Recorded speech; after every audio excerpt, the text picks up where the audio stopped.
Hey everybody, I'm your host Fox, and I wanted to do this quick little segment before the video starts to introduce you to what I like to call Chasing 4Ks with Fox. So it is my usual Blu-ray 4K pickup haul videos. I wanted to title it something different, something that fits more of the theme of what I'm going for in my physical media hauls, because I'm constantly hunting and on the chase. A lot of titles that I've had on my wish list for a very long time, and I've been pretty successful at finding a ton of them. So that's really what a lot of these Blu-ray 4K hauls are all about, is just me kind of showcasing all the stuff that I've been on the hunt for and on the search for, and just finding them at really good deals. And I wanted to make it a little bit easier on myself and just kind of title it something and then kind of number the episodes. That way I'm not struggling to find a different title for all of my, hauls, like Zia haul or some kind of like collector's haul, steelbook haul, or what have you. I'm just trying to make it easier on myself and also just kind of come up with a cool name for my Blu-ray and 4K hauls. So hopefully you guys enjoy this brand new video with all new title. Let me know what you guys think of it. And thank you for sticking around.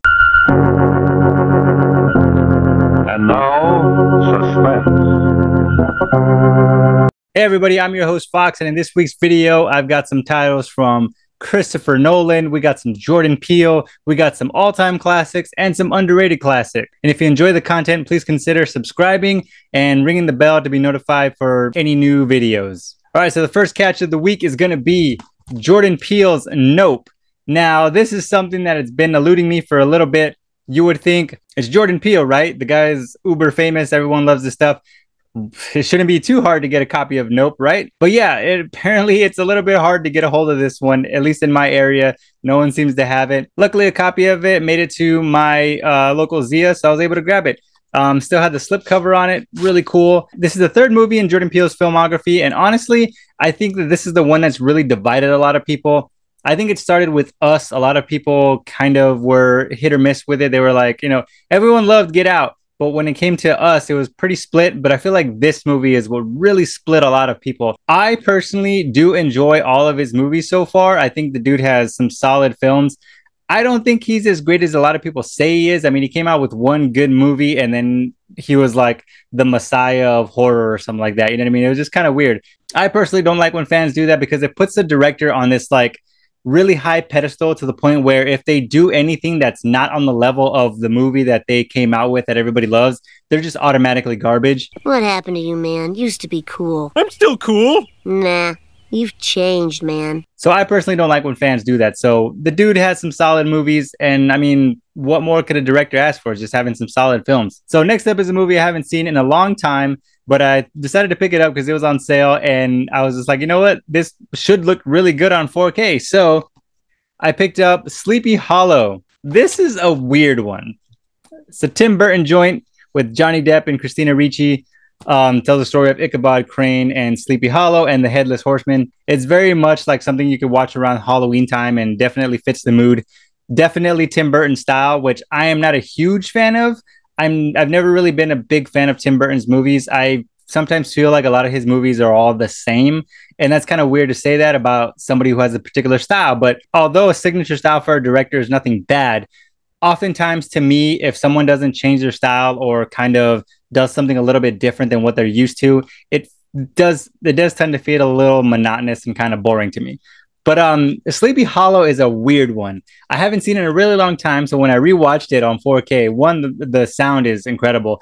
The 4K itself looks pretty decent. It's not the best, I would say. But what really ended up shocking me was just how odd the movie is. Like, I don't know if Sleepy Hollow is supposed to be funny. Does anybody else feel that way? Because when I watch this movie, I'm laughing throughout, and I feel like I'm not supposed to be laughing. But the reason why I'm laughing is because the way people are killed, the way, some scenes are set up, the way people deliver lines is kind of cartoonish and goofy to the point where I'm laughing at how bad it is and wondering, was this the intention? So some people will say it's a horror, but I honestly don't find anything remotely scary about it. Really nothing there that I would consider horror. And then I'm wondering, is it supposed to be a comedy? Because there's definitely some things in the film, including when Johnny Depp sees blood or something and then just ends up fainting. Bruh. Which happens a lot through the movie. So I'm thinking, I don't know if this is supposed to be funny or not, but it's hilarious. But yeah, that was Sleepy Hollow. Very odd movie, but I kind of like it for that reason, just because of how like odd and kind of bad it is. Next up is another movie that I needed to give a second watch because the first time I watched it, I didn't really care for it. And upon rewatch, I have a bit more of an appreciation for it, but I honestly still kind of don't understand why people like it so much and hold it in high regard. So if someone were to tell me that they hate this movie, I would completely understand.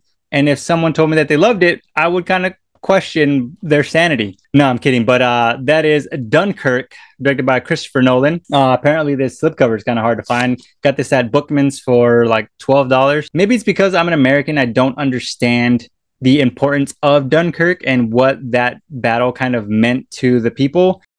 America. Because the first time I saw this and then the second time I saw this, there's very little dialogue in the movie. I don't remember anybody's names. The person we're following throughout the main plot of the film very rarely speaks. So I don't know the motivation of the character. I don't know anything about him. Absolutely nothing. I know absolutely nothing about any of these characters, but it sounds great. The music, the score, the effects, everything sounds great. I just don't know what the hell is going on. So as I'm watching it and scene by scene by scene goes by for 2.5 hours, I have no idea what's going on. I kind of get glimpses here and there of what's going on because of like dialogue between captains and other people. So if you miss a little bit of that dialogue, you're kind of lost. I had to look up the importance of the Battle of Dunkirk and what it meant. I shouldn't have to do that as I'm watching the movie. If I have to go onto my phone and Google the information to make me kind of understand what I'm watching, that's not a good thing. That's what I'm talking about! That's why he's the MVP! That's why he's the GOAT! The GOAT! And the next one is going to be The Black Phone here. This is one of those movies that fell victim to, I don't know what we're going to call it, but the fact that they put it out on Blu-ray, it was very successful. It did very well, you know, in theaters and a lot of people enjoyed it. And then they just threw out the Blu-ray and then time passed and they said, all right, we're going to put out the 4K. It's very annoying, but I think it's going to be standard practice nowadays. But I think I'd rather that than not getting a 4K whatsoever for something.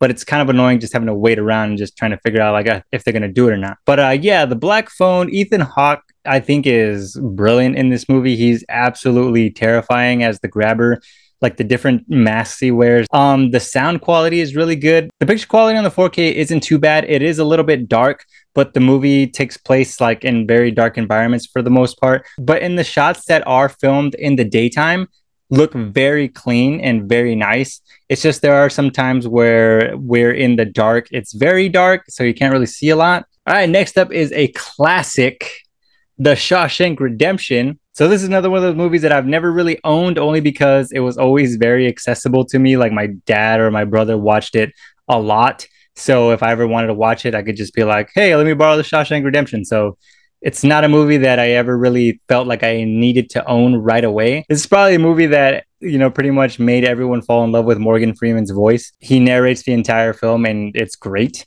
Very tough movie to watch at times. You know, you have the character of Andy Dufresne going to prison, being falsely accused of murdering his wife. And then you just kind of have to go through what he's going through in this prison that is run by like a very, very brutal guard and an even more like crazy warden. So seeing the journey of the character of Andy Dufresne from beginning to the end is pretty hard to watch sometimes, but it's just an incredible movie about like survival and just keeping positive even in a very, very crappy situation. Next up is a classic alien movie that I've been wanting to, you know, get a hold of for a while on 4K, and that is Close Encounters of the Third Kind. I really enjoy this movie. I think it's definitely a little bit underrated.